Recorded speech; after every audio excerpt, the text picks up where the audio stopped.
சாதாரண மாடு கோயில் மாடு மிதிச்சது மாட்டை பிடிச்சிட்டு வந்தீங்க மாடு மிதிச்சு பிடிச்சி இங்கே இங்கே மதுரைக்கு வந்த புதுசு அப்படி இருந்து நைட்டு படுக்கையில் நான் சொல்கிறேன் மஞ்சட்டுக்கெல்லாம் போகக்கூடாது அப்படின்னு சொல்லிட்டு இங்கே காலையில் சின்ன தாத்தா மையந்தே ஒருத்தன்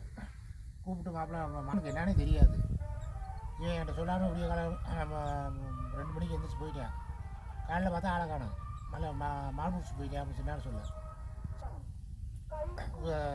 செப்டிக்கு ஊசியும் போடாமல் விட்டுவிட்டேன் ஊசி போட்டியானா போடலைங்க அப்புறம் வீடு பால் காத்துட்டாங்க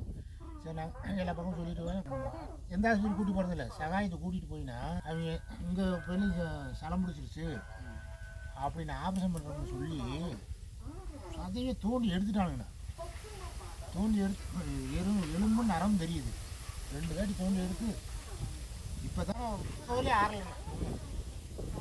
சுடுதண்ணி லேசாக ஆமாம் ஆமாம் அந்த மாதிரி அது அப்படி கட்டி விட்டுருக்கு ஒன்றுமே செய்யாது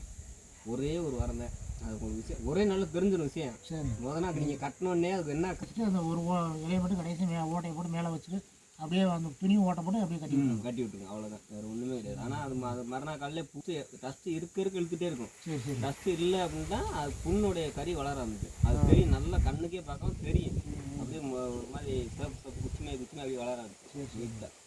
ஒன்றுமே நல்லா இருக்கும் இந்த நம்ம ஜீவாஜி நான் செஞ்சு அனுபவிச்சேனே